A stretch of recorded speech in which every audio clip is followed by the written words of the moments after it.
Assalamualaikum warahmatullahi wabarakatuh.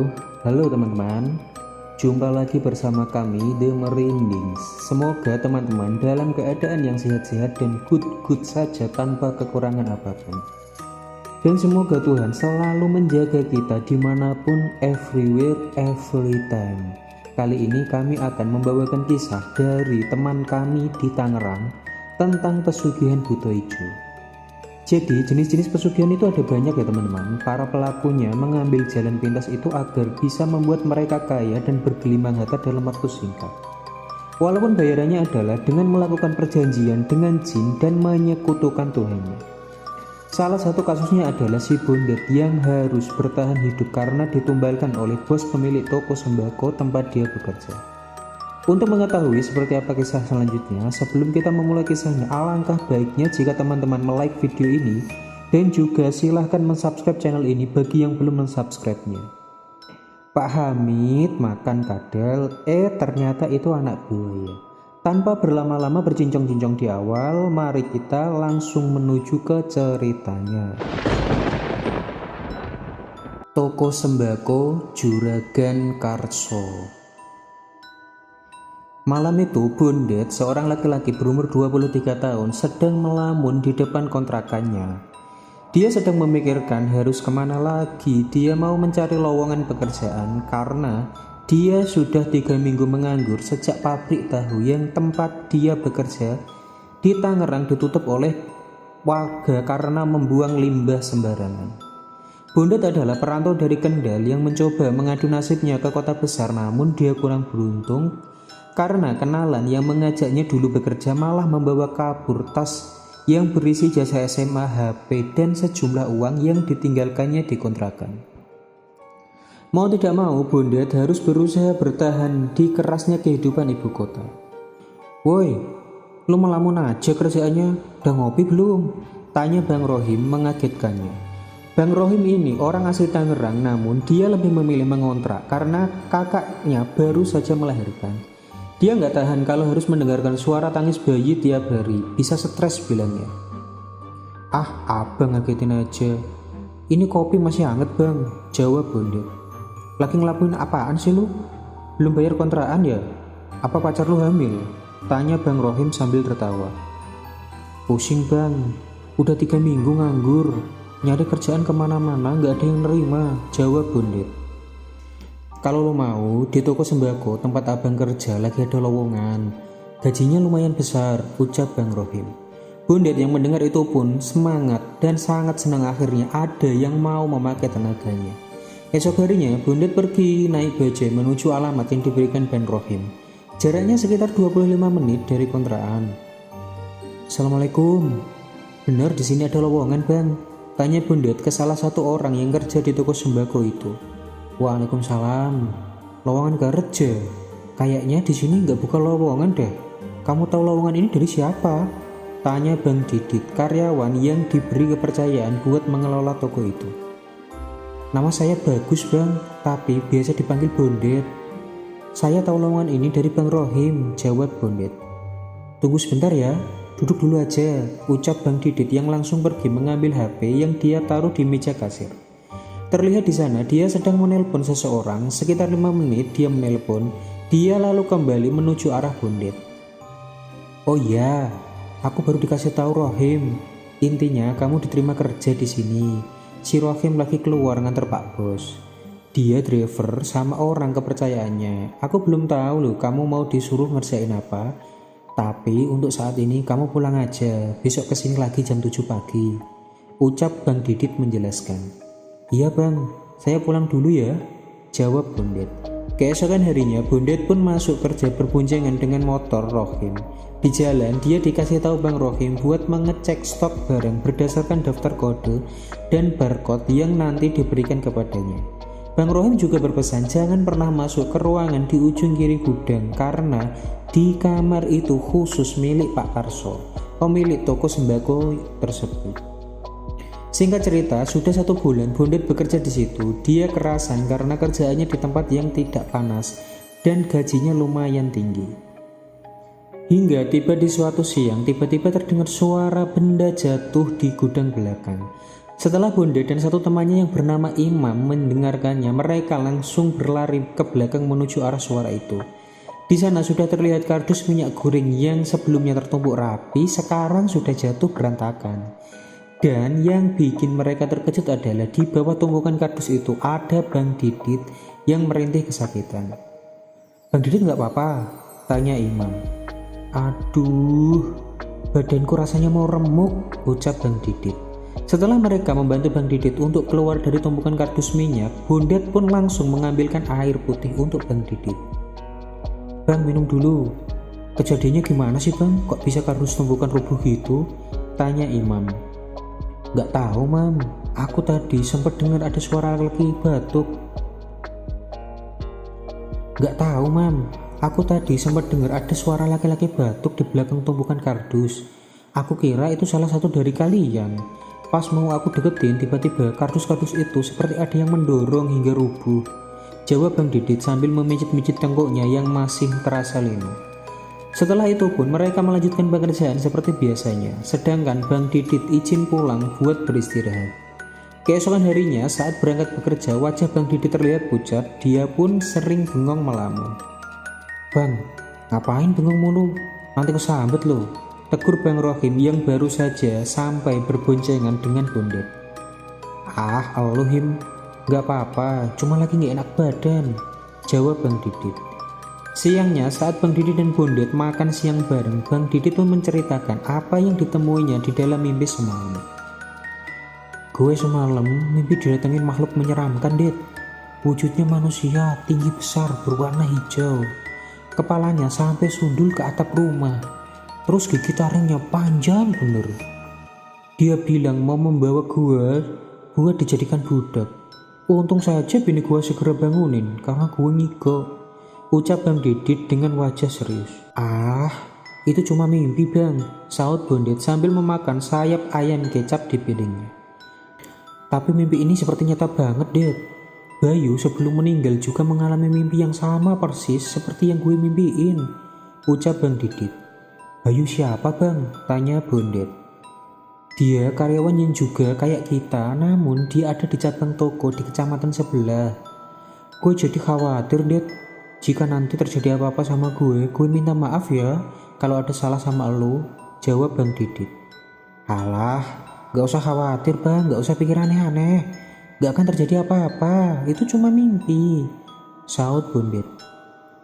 Esok harinya Bang Didit izin tidak masuk kerja, kata istrinya dia sakit. Semalam tiba-tiba jam 1 kebangun dan muntah darah, sekarang lagi dirawat di rumah sakit. Tapi hasil pemeriksaan tidak menunjukkan adanya penyakit di dalam tubuh Bang Didit. Akhirnya pihak rumah sakit pun menyarankan untuk dirawat di rumah saja sambil minum obat. Istrinya pun mencoba mengobati Bang Didit dengan jalan alternatif. Dia membawa Bang Didit ke kampungnya di Banyumas. Namun setelah 3 hari, Bondet dan teman-teman mendapat kabar kalau Bang Didit meninggal. Saat Bondet dan Bang Rohim berboncengan motor menuju arah pulang, Bondet pun menceritakan apa yang dialami Bang Didit. "Halah, itu cuma mimpi biasa, Det.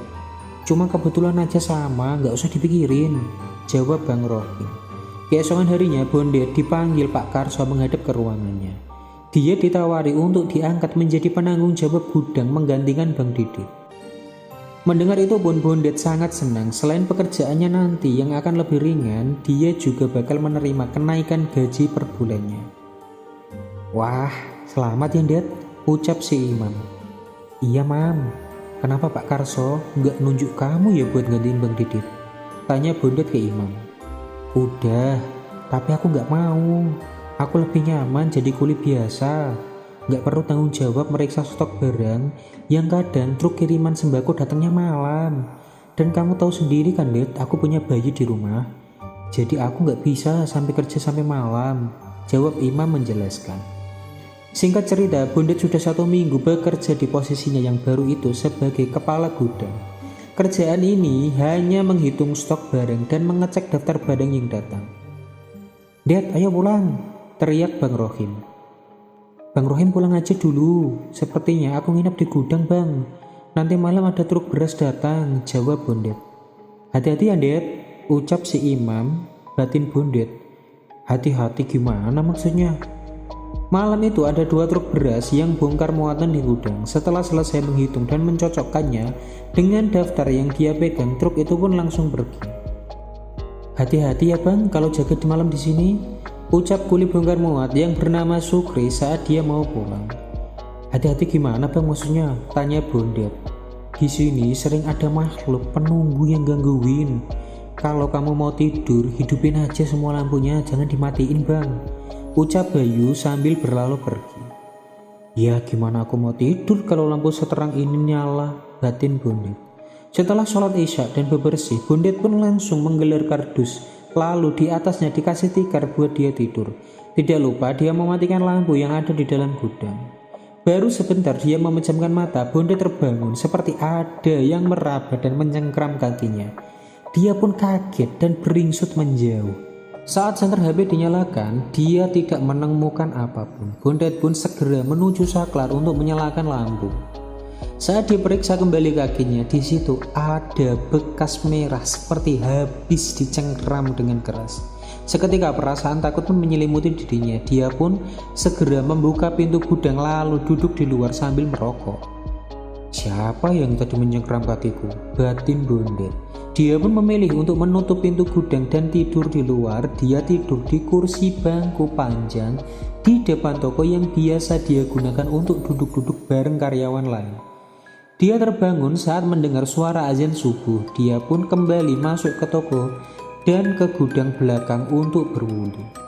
Namun saat dia melewati ruangan khusus milik Pak Karso, dia mencium bau harum bunga melati yang sangat menyengat. Saat dia mendekat ke kaca ruangan itu, dia melihat sosok bayangan makhluk hitam sangat besar. Dia pun sontak terperanjat ke belakang. Dia tidak jadi ambil wudhu di dalam gudang. Dia lalu keluar dan wudhu di keran yang ada di depan toko. Esok harinya dia pun menceritakan apa yang dialaminya ke Bang Rohim. Namun seperti yang dia duga, Bang Rohim menganggapnya hanya halusinasi. Dia mengira Bondet hanya kurang tidur. Kamu kenapa Det? Kok matamu menghitam? Kamu tidur jam berapa semalam? Tanya Imam. Aku gak bisa tidur semalam. Aku diganggu makhluk hitam besar, jawab Bondet dengan wajah serius.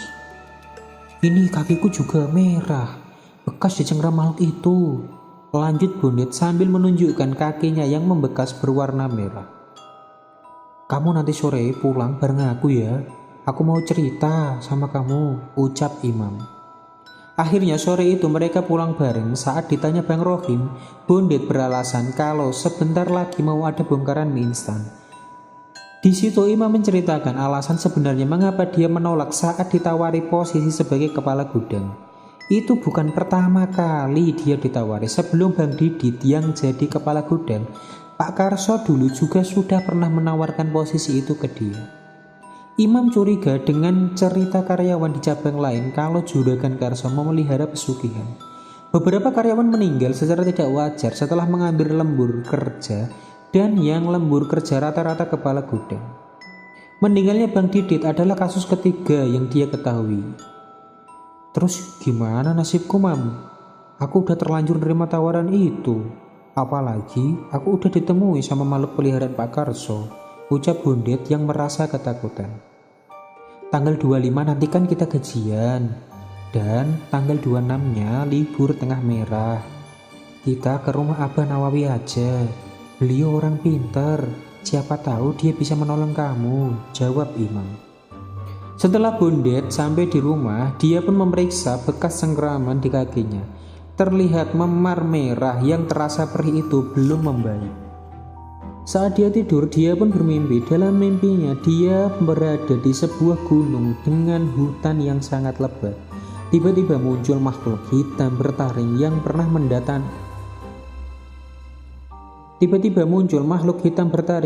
mendatanginya. Bondet pun berlari, namun makhluk itu tetap mengejarnya dengan berlompatan dari dahan pohon ke dahan yang lain.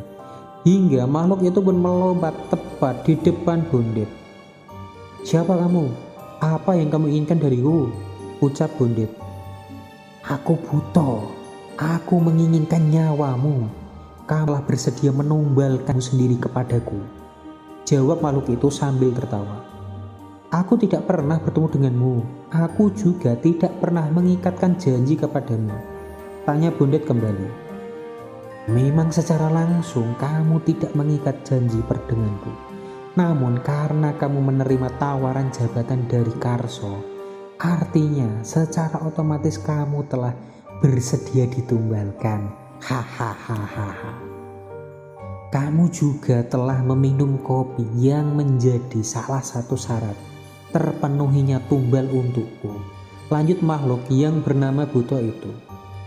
Kopi? Kopi apa yang kamu maksud? Aku tidak pernah diberi kopi oleh juragan Karso. Tanya Bondet. Bukan Karso, tapi temanmu lah yang memberikan kopi hitam yang telah dibacakan mantra-mantra tertentu. Jawab Buto. Makhluk itu pun langsung mencekik leher Bondet dan langsung melemparkannya ke jurang yang berada di dekatnya. Dia pun teriak lalu terbangun dari mimpi buruknya itu dengan tubuh basah berkeringat dan nafas ngos-ngosan. Dirabalah lehernya dan didapati ada luka memar berwarna merah. Dia pun berusaha mengingat tentang siapa temannya yang pernah memberikannya minuman. Bang Rohim. Dia pernah membeli kopi sore itu. Batin Bondet. Singkat cerita, hari di mana Bondet dan Imam janjian pergi pun tiba. Mereka berangkat ke rumah Abah Nawawi. Mereka sempat disapa oleh Bang Rohim, namun Bondet berhasil berbohong kalau dia mau pergi sama Imam mancing ke waduk di daerah Tangerang Selatan. Sesamanya mereka di rumah Abah Nawawi, Imam pun mengetuk pintu rumahnya. Assalamualaikum, Abah, ucap si Imam. Waalaikumsalam, jawab Abah Nawawi yang membukakan pintu dan keluarlah laki-laki berumur sekitar 50 tahun dengan celana cingkrang, kaos oblong berwarna putih dengan sabuk hijau segede gaban melingkar di perutnya. Lah, si bocah Imam, ada angin apa lu kesini? Terus ngapain lu ngajak Buto juga? Tanya Abah Nawawi. Buto, ucap Imam dan Bondet berbarengan sambil saling tatap. Buto apa ya, Bah? Tanya Imam. Ya udah masuk dulu, langsung ke belakang ya ambil wudhu, biar hal-hal negatif di tubuh kalian luntur, ucap Abah Nawawi. Jadi Abah lihat kalian tadi diikutin sama sesosok makhluk berbentuk buto hijau. Dia hanya melihat di depan, tidak bisa masuk kemari. Sebenarnya apa yang terjadi dengan kalian? Tanya Abah Nawawi. Perkenalkan Bah, saya Bondet. Di situ Bondet pun menceritakan tentang teror yang dialaminya selama ini. Imam pun menambahkan dengan kejadian meninggalnya beberapa karyawan yang tidak wajar. Setelah mendengar itu, Abah Nawawi pun menghela nafas panjang. Dia lalu masuk ke dalam dan kembali membawa 2 gelas air putih. Ini diminum dulu ya. Adanya cuma air putih. Bini Abah yang biasa bikin kopi lagi ke pasar, ucap Abah Nawawi. Itu air sudah Abah doain, insya Allah itu bisa jadi pelindung dan benteng sementara bagi kalian dari makhluk itu, lanjut Abah Nawawi. Jadi saya udah aman ya Bah dari makhluk itu? Tanya Bondet yang merasa lega. Belum, kamu belum aman tong. Makhluk itu akan menggunakan segala cara untuk mengambil nyawamu karena juraganmu sudah menjanjikan kamu sebagai tumbalnya, ucap Abah Nawawi. Bondet yang mendengar itu pun kembali khawatir. Mumpung ini masih siang, kalian ke pasar beli air zam-zam di toko dekat tangga pasar sama barang lain nanti Abah tuliskan, ucap Abah Nawawi. Sekitar pukul 3 sore mereka pun kembali ke rumah Abah Nawawi dengan membawa barang-barang yang sudah dipesannya. Kalian malam ini menginap di sini ya. Nanti malam mau aku adakan pengajian buat melepas ikatan makhluk itu ke kamu, ucap Abah ke Bondet. Saya nggak bisa Bah, saya ada anak bayi di rumah, saut Imam. Iya nggak apa-apa, yang diincarkan cuma si Bondet, jawab Abah Nawawi. Terus ayam hitam yang kita beli di pasar ini mau diapakan Bah? Mau diambil darahnya buat ritual? Tanya Bondet yang masih memegang kaki ayam tersebut. Ritual palalu? Ini yang buat garesan nanti yang ikut pengajian. Sana bawa ke belakang biar diolah anak gua yang laki. ucap Abah Nawawi yang disambut tawa dari si imam. Singkat cerita, setelah sholat Isya, Abah mengundang 5 santrinya buat berdoa bersama. Tidak lama setelah doa-doa dibacakan, tiba-tiba angin bertiup kencang dan muncul asap aneh. Tiba-tiba angin bertiup kencang dan muncul asap aneh seperti dipegang yang menyelimuti lingkungan sekitar rumah Abah Nawawi. Kalian fokus berdoa ya, kamu duduk aja di situ Bondet, Abah mau keluar, ucap Abah Nawawi yang langsung beranjak menuju luar rumah. Di depan rumah muncullah sesosok buta hijau yang langsung menyerangnya, namun serangan itu tidak sedikit pun mengenai Abah Nawawi. Buta hijau pun beranjak mundur, lalu dia mengeluarkan sebuah energi berwarna merah dari tangannya, lalu melemparkannya ke arah Abah Nawawi. Sebuah ledakan besar pun terdengar oleh orang-orang di dalam, namun para santri tetap fokus membaca doa-doa. Bondet yang penasaran pun mengintip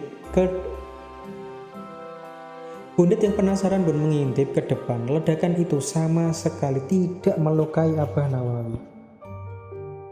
Abah Nawawi langsung merapalkan doa tertentu yang langsung melemparkan sorban putih ke arah buta.